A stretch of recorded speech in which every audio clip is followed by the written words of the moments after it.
Hello and welcome back to Diamond in the Rough Logistics Dispatching Series. This is series 3 of 6. So today we are going to talk about rate negotiation.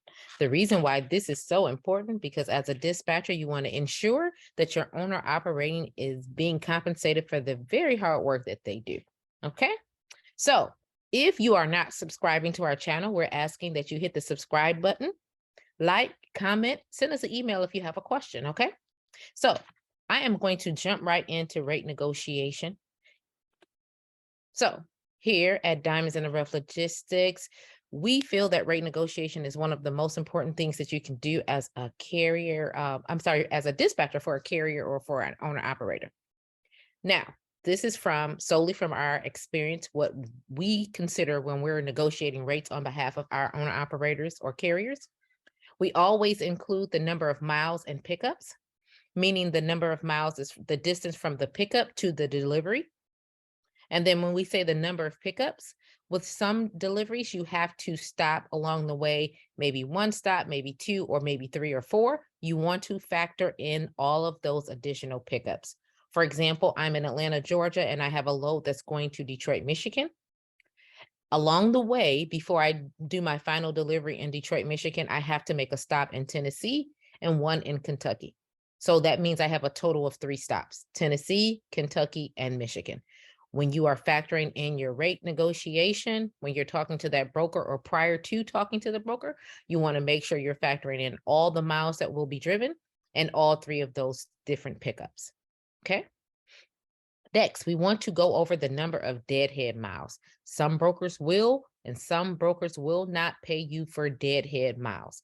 If you are new to trucking or new to dispatching, deadhead is the number of miles that your driver will drive from one distance to another to pick up or to secure that load. So example again, let's say I am in Atlanta, Georgia, and I need to go to another city in Georgia. Let's just say Latonia. I'm not sure what the actual distance is, but hypothetically, we're going to say that it's 35 miles. An owner operator may say, I'll eat that 35 miles in Deadhead. That's no problem. I'll do that pickup easy. You may or may not negotiate additional money for that 35 miles. Some brokers may say it's only 35 miles. Your carrier may agree, and then you don't have to worry about any additional compensation. Now, let's use this scenario. Let's just say that I am in Atlanta, Georgia, and I have to pick up in Savannah, Georgia. That's over 100 miles in deadhead miles, where your driver's going to drive from Atlanta to Savannah empty, using fuel and their time and their energy, right? So you want to factor in some of that. Let's just say hypothetically, it's 135 miles deadhead. I would ask my broker for compensation for that. Most brokers will give you $1 per deadhead mile. Some of them will not give you anything. It does not hurt to ask. I would start maybe $2, asking for $2 a mile, maybe $1.50, or agree upon $1. It just totally depends on the broker, their need to get that shipment picked up and delivered, and your owner operator or carrier's willingness to take $0 for deadhead or to take something. But me, Janice, I always ask for some money for deadhead, especially if it's over 100 miles. Now, the next thing we want to factor in with our rate negotiation, sorry guys, I can't talk today, is the time of pickup and the time of delivery. A lot of times drivers like to sleep at night. So you may have a load that picks up at 8:30 in the morning, or you may have one that picks up at 8:30 at night. They will tell you what their preferences are. Some cases you're going to be able to give them what they want. In some cases you will not. Sometimes you're going to have to work around what their preferences are. But for me, if I have a driver that has to pick up at 2 a.m., 1 a.m., midnight, I ask for additional compensation because you have to consider that they're going to have to drive at night. When they should be sleeping, they're going to be on the road. So you just want to try and ask for whatever it is that you can get to help compensate them and to help their bottom line. Next, we always factor in the weight of any load. I don't care if they're in a dry van, a box truck, a reefer, a flatbed. We always want to consider the weight of the load. Heavy loads are going to add additional stress and wear and tear to their equipment. Equipment, for those of you who aren't familiar with trucking, is their trucks, their trailers. So that wear and tear is going to cost them money over time. So we want to keep these loads low as possible. In some cases, you're not going to be able to do that, but being that you're going to have your carrier profile already figured out, you'll know what their maximum weight is. You never, ever want them to be overweight. I'll repeat that. You never, ever want them to be overweight. Okay? Next, if let's just say hypothetically, your driver or your owner operator is going somewhere that has tolls or needs permits, these are things that you should know before you book the load or while you're booking the load. And if so, you want to factor in some costs for those as well. Let's say you have a permit that you're going to need to gather because a load that your driver is going to haul is overweight. So you need an overweight permit. That's going to cost. So if your driver's going to have to pay for that, as a great or as a good dispatcher, you're going to ask for that when you're negotiating your rates. If the permit is $100, you're going to start by asking for $100. You may meet in the middle, or they may give you $85, or they may give you zero. It's totally up to that particular broker. I always ask. It never hurts to ask, right? Closed mouths don't get fed. Always remember that. Now, the last thing that I consider when I'm negotiating my rates is driver assist. Driver assist is when your driver has to physically assist with unloading or loading a trailer. For example, your driver is driving a 53-foot dry van and they're hauling from one destination to another. And upon arrival at the delivery, the driver is going to be asked to help unload the truck or unload the trailer. You are going to know that up front when you're negotiating the rates with the broker. So you are going to ask for additional compensation for your driver. If he or she has to assist, you want to make sure that they are being properly compensated for those services, right?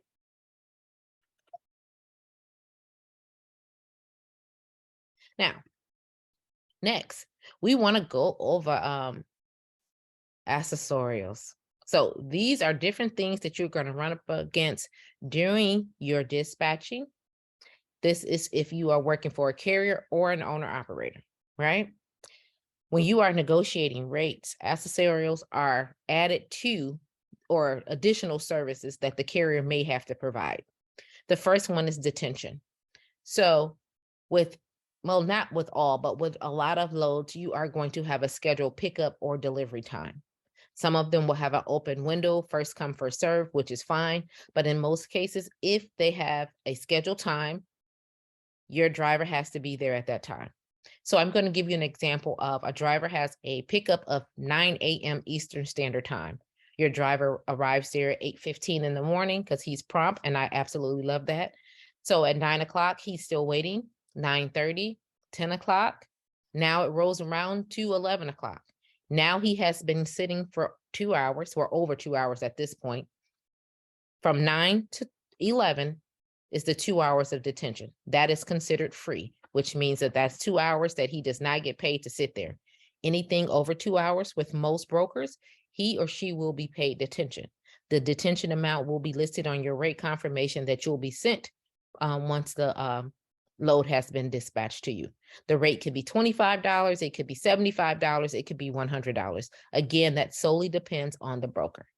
So now let's say it's 11 o'clock, he or she is still waiting. Now 12 o'clock rolls around, now 1 o'clock rolls around. Now it's 2 o'clock, 2 p.m., right? He was supposed to pick up at 9. So from 9 to 2, you're going to calculate the total number of hours. You're going to deduct 2 hours from that because those are free hours, and anything else, he or she is going to be paid detention for that.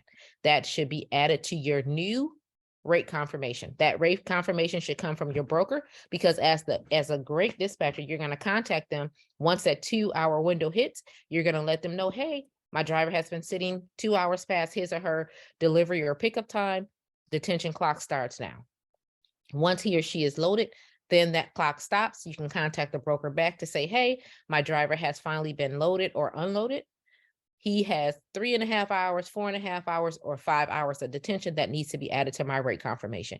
And you need to ensure that they update that rate confirmation and get it over to you as soon as possible. Now, layover is slightly different. Layover is, again, a fee that is payable to your carrier or to your owner operator. And what happens with a layover? Let's use that same scenario where my driver had to pick up at 9 a.m. today. And let's just say today's Monday. And he's waiting or she's waiting. And now the shipper comes to them and say, hey, we won't have you loaded until tomorrow because some of the shipment pieces or items or products aren't available for whatever reason it may be. You're going to then contact the broker on behalf of your owner operator, your carrier, explain the situation to them, and then they should include layover pay in your rate confirmation. In most cases, I've seen layover pay being $150. The max I've ever received is $250. What I would do, again, read your rate confirmation and note what your detention is as well as your layover. If your driver is asked to stay an additional day, you're going to contact your broker as soon as possible and request that layover amount is added to your rate confirmation and a new or updated rate confirmation is sent to you. Okay. Lumper.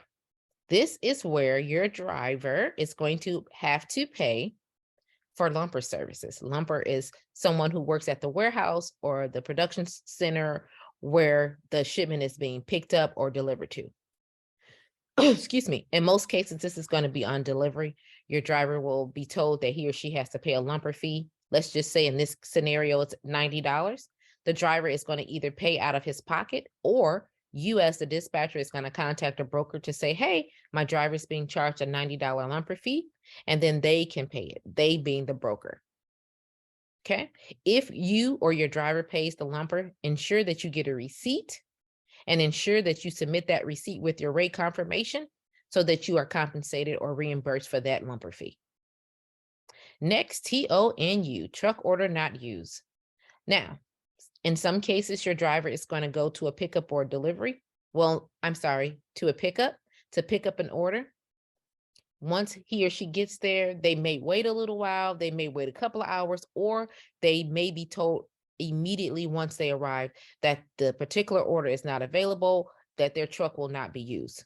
In that case, the load is going to be canceled. You are going to contact a broker and going to get a TONU, truck order not used, and they will pay you for that. Okay. Now, additional things that a carrier or owner operator may need to provide are straps, blankets, binders, pallet jacks, anything of that nature. If those things are needed, when I am negotiating my rates, I always ask for additional compensation for it. Again, the answer could be no, the answer could be yes, but it never hurts to ask. Make sure whatever you negotiate, you always ensure that it is in writing at all times. I don't care what they tell you over the telephone. It's not valid unless it's in writing, and you can prove it with your rate confirmation saying, hey, this is the amount for detention, layover, lumper, or whatever the special request is. Make sure it's always in writing.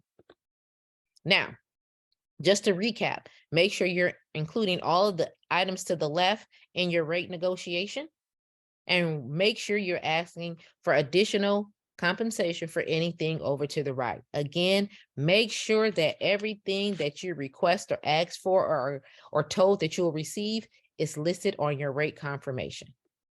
Now, here are a couple of helpful tips for you. Always know what it will cost to run the load, meaning you're going to factor in the fuel and the time, if there's any additional costs that will be incurred by your owner operator or your carrier. Let's say blankets or straps, if they have to strap something down, all of that should be factored in when you're booking your loads, because you want to make sure they're being compensated for everything that they do. What they do is very time consuming. A lot of times it's hard, sometimes it's not, but we want to make sure that they're being properly compensated. Okay. Next, we want to pay attention to the drop-off location. You want to make sure that there are good loads coming out of that delivery location. Prime example, if you go anywhere in Florida, you're going to get great money to go into Florida. You're going to get pennies to come out. Always consider that when you are going into Florida. You want to not only Florida, but you want to check every state. If you're going to Kentucky, Louisiana, any parts of Texas, you want to make sure, okay, you're going to get a good rate going in, but make sure you're going to get a good rate coming out as well. Okay. Always, always, always check rates. If you have access to load boards, those load boards will post rates, make sure you are paying attention to what the rates are so that you're not undercutting yourself at any time. Okay. Number 4, mark the load's time. How long has that load been sitting on the load board? If it's been sitting there for a while, the rate that the broker is probably offering is too low. You can always negotiate. If it's getting closer to the pickup time for that particular load, you'll have a large window to negotiate a better rate. So just pay attention to how long something has been sitting on the load board. Next, number 5, very important. We talked about this on the slide before this. Ask about fees. Always question any fees. Are there any additional fees that my carrier needs to be made aware of prior to picking up or securing this load?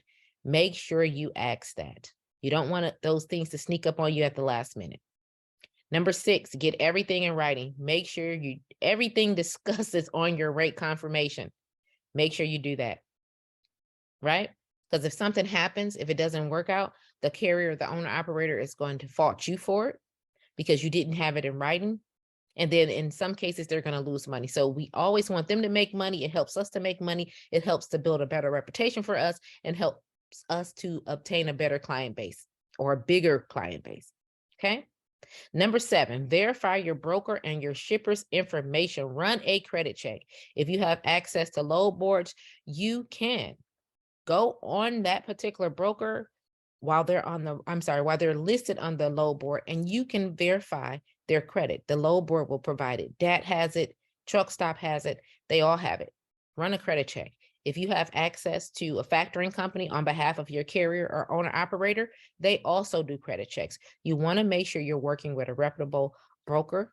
You're going to make sure that you're going to get your carrier or your owner operator paid, and that you in turn will be paid. I've seen a lot of carriers or owner operators do work for brokers, and then later on they find out that they got stiffed, they can't get paid, and they're out of thousands of dollars. We don't want that to happen to you, and we do not want that to happen to your owner operators as well. So make sure you do your due diligence and run credit checks. Lastly, I want to leave you with this. Ask for what your owner operator is worth. Get everything in writing. Those are my 2 major tips for you today. If your owner operator wants $2 a mile or $3 a mile, don't book him or her anything for $1.25 a mile. And please don't do it without their okay. Again, get everything in writing. If it's not in writing, it's just your word against a broker's word. And we want to make sure that we're building long-lasting relationships, partnerships with our carriers and our owner operators. So get everything in writing. Cover yourself. CYA, right? Here is my contact information for Diamonds in the Rough Logistics. If you have not subscribed to my YouTube channel, please click the subscribe, like, share, or make any comments that you have.